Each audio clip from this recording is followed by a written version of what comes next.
Maligayang buwan ng wikang pambansa po sa inyo sa lahat ng ating mga tagapakinig at tagapanood. Ako si Radyoman Zander Kayabyab. At ako po si Radyoman Angel Garcia. Sa puntong ito makakausap po natin si Dr. Jose E.V.G. Duklay. Siya po ay isang linguistics specialist mula po sa Komisyon sa Wikang Filipino o KWF. Good morning po sa inyo, Dr. Duklay. Si Zander po at si Angel.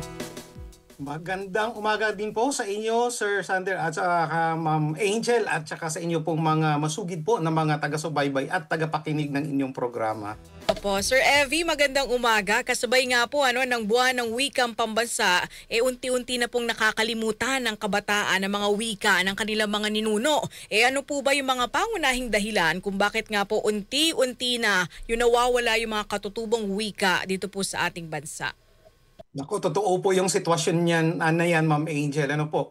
So, ako po sa akin bilang isang katutubong waray, isa po sa nakikita ko pong pangunahing dahilan po dyan, syempre yung ating exposure sa social media, no, sa ating mga napapanood sa telebisyon.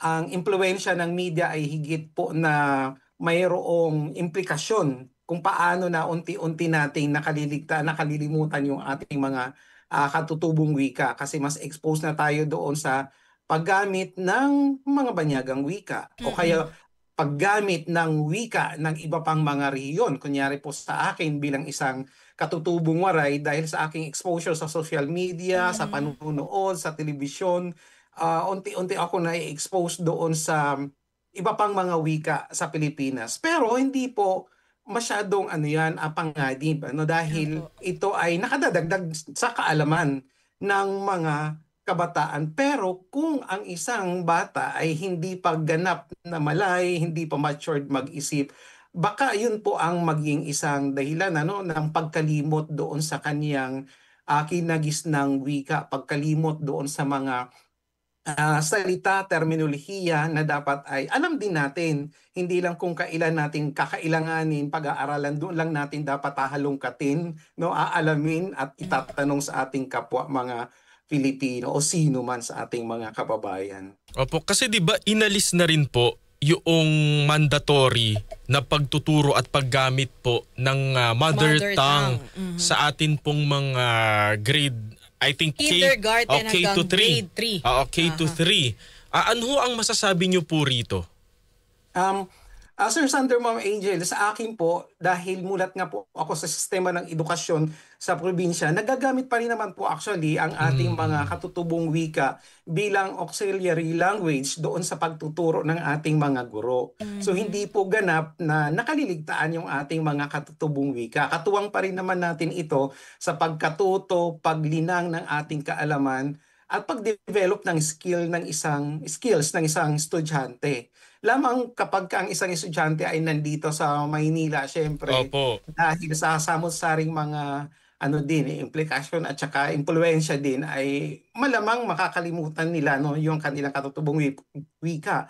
Pero sa paglabas naman natin sa eskwelahan ay nandoon na ang ating sasalitain pa rin naman ay ang ating katutubong wika, ang wikang Tagalog. Sa palagay ko ay hindi pa rin naman ito ganap na makakalimutan o hindi po ganun banta ang pagkalimot doon sa ating mga katutubong wika. Palagay ko gagawa pa rin naman ng mga programa ang ating mga eskwelahan doon sa kanilang mga distrito kung papaano din nila mapaiigting pa yung kanilang wika. Lalong-lalo pagdating po kunyari sa ating pambansang selebrasyon ngayon, buwan ng wika. Bumabalik po tayo doon sa ating identidad, sa ating pinagmulan, na itatanghal natin, na ipangangalandakan natin, pinariringal natin yung ating pagkatuto, pagkaalam doon sa ating mga katutubong wika. Kasi isa rin po yun sa esensya ng ating selebrasyon ng buwan ng wika. Opo, Doc Evie, sa inyo pong pananaw, alin po sa mga katutubong wika yung pinaka nanganganib na?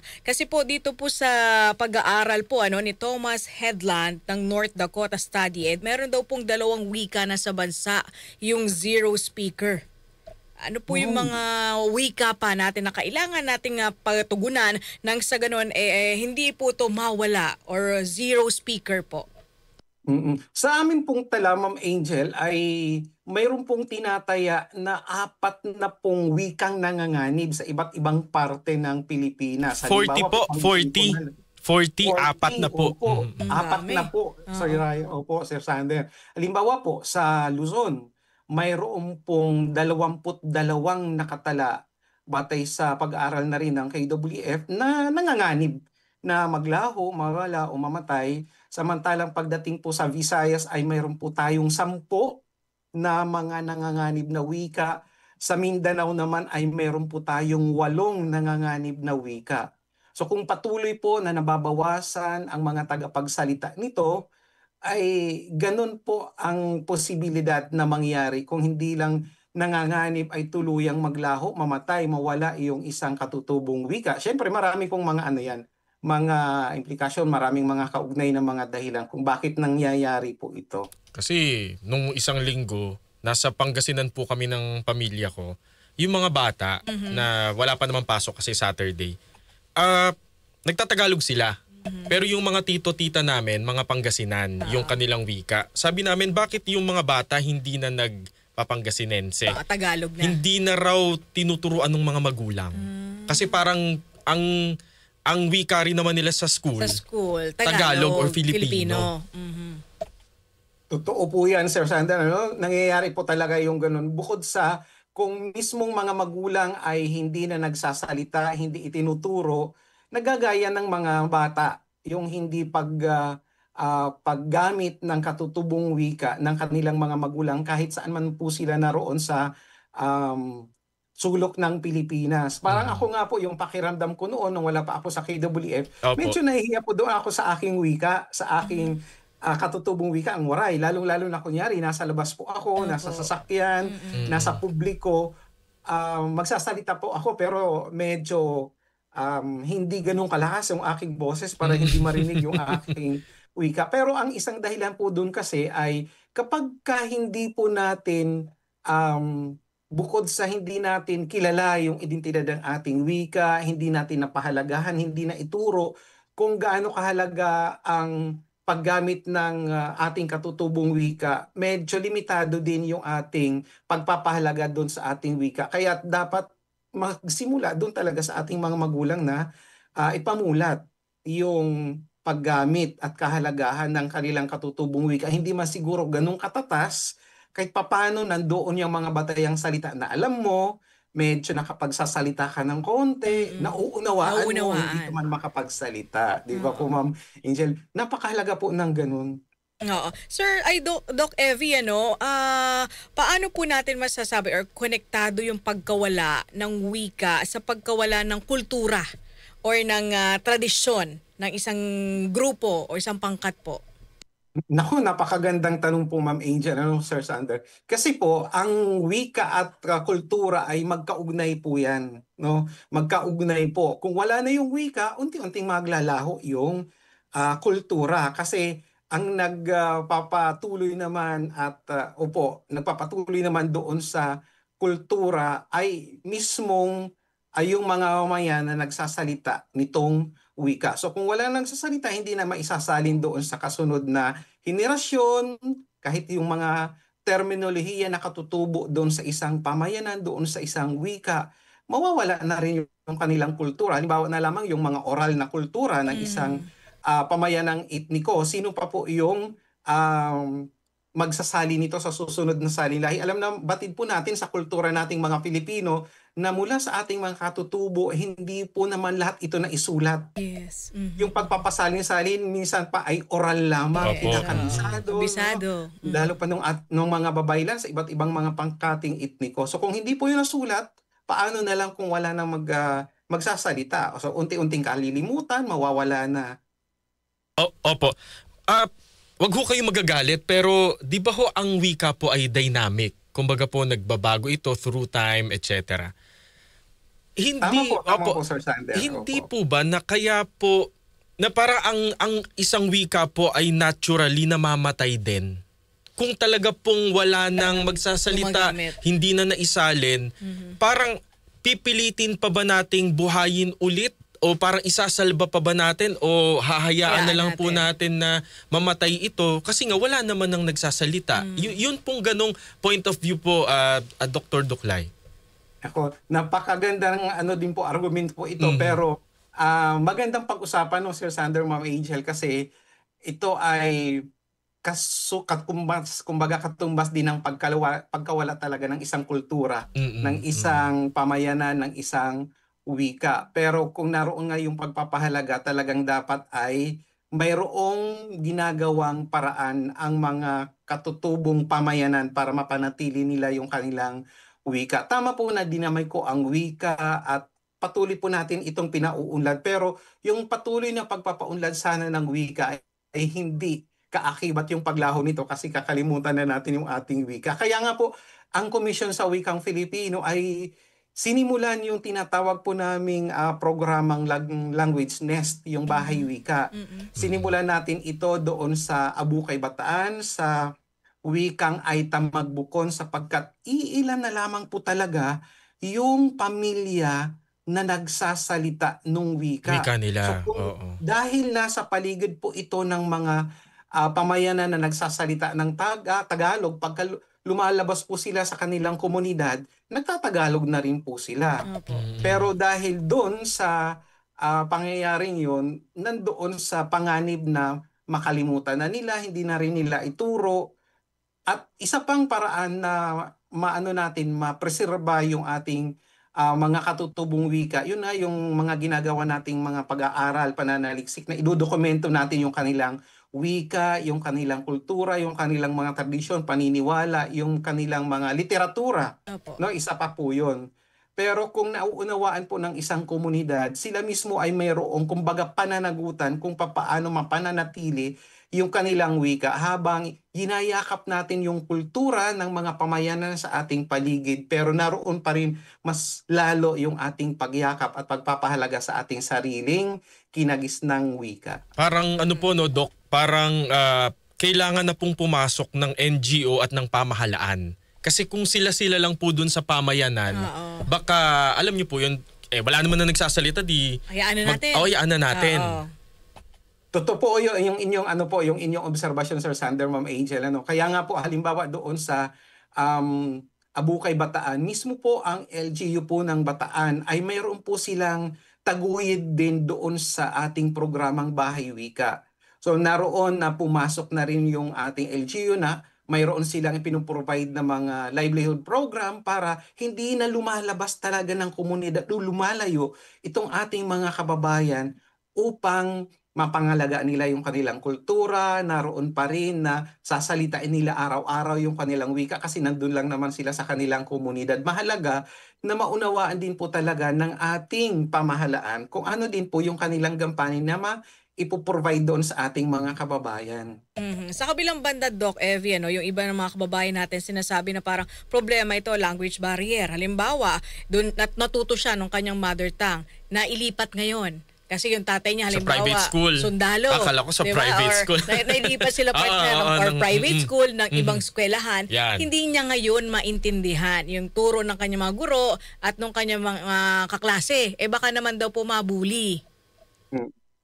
Ayun, oo. Isang magandang obserbasyon din po talaga yan, Ma'am Angel, Sir Sander. Kasi hindi naman po laging nananatili ang isang pamilya talaga sa kanilang mga kinagisnang komunidad. So may posibilidad na lumipat, o kaya manirahan sa ibang lalawigan, rehiyon, o kaya lungsod. Kaya mangyayari na ang kanilang wika ay pwedeng maiwanan at yakapin yung wika doon sa kanilang nilipatan. Pero ano po ang ating pwedeng gawin? Nandiyan naman po yung ating pambansang wika na lingua franca nating mga Filipino. So kung patuloy tayo na nagsasalita ng ating katutubong wika sa ating mga tahanan, pagka umuwi tayo mula sa ating trabaho, pagpasok sa eskwelahan, tayong pamilya ay nag-uusap pa rin sa ating sariling wika, habang pagka lumalabas naman tayo, Filipino yung ating sinasalita. Parang ako lang, ilang taon na po ako dito sa Maynila. Pero matatas pa rin naman po ako sa pagsasalita ng wikang waray. Kasi pagdating sa tahanan, ganun ang pa rin. aming wikang sinasalita ay waray pa rin. Pagka lumalabas, mag-i-English, mag-Filipino. Pero sa isip, laging nandun pa rin yung wika. Tapos pagka nakakahanap tayo ng ating mga kababayan sa labas, Oo. lalong nabubuhay yung ating, yung ating hindi mo na magsalita, balikan yung ating katutubong wika. Oo. Opo. Nakaka-amaze lang, partner Doc Evie, na parang isang bansa tayo pero ang dami nating lengguwahe. Alam mo yun, dito na sa Metro Manila, konting andar mo lang, Pampanga, iba na agad yung language nila. Pag nag-ano ka, yung Diba? basta Pag- nagbayad ka na ng toll, Oo, iba na agad, di ba? iba na ang wika. Totoo po, Angel, Sir Sander, kasi mayroon po tayong 135 wika. Kasama na po dyan yung Filipino Sign Language. So, ibang Oo nga. Oo nga. multilingual po tayo, no? Yes. At 135 kultura din meron Wow. tayo. Mhm. Ganun Napakayaman, di ba? kadami. Opo. Ang wikang Filipino po, through time, pag nakakapanood ka ng mga lumang pelikula, iba po yung paraan ng pagsasalita po nila ng wikang Filipino nung 70s, Yes. 80s versus Versus sa ngayon. 2025. Oo. Sa inyo po bang palagay, yun pong tamang pagsasalita o yung paggamit ng wikang Filipino ay sa paaralan na lamang po nangyayari? Kasi po, in real life, kagaya po ngayon, Yes. mas taglish na po, Taglish. enggalog ang wikang Filipino. Or ito na ba ang wikang Filipino na dapat nating yakapin na mas may English na po? Tama po kayo dahil doon sa inyo pong binanggit po kanina na dinamika nga po ang wika. Sumasabay po ang wika sa daloy ng panahon. Kung nasa ang yugto na tayo ng ating panahon ng ating buhay na iba na ang ating kalakaran na naghahalo na, nagsasanib ng puwersa ng iba't ibang mga wika kung kaya't kung saan tayo naroon na lugar ay sinasabayan natin ang paggamit ng wika kung ano ang common sa komunidad. Sa ganitong konteksto ay hindi naman palagay ko nawawala pa rin yung pagkatuto nga doon sa wika. Sabi nga ni Sir Sander ay naiiwan na lamang ba sa apat na sulok ng paaralan ang pagkatuto ng wika. Isang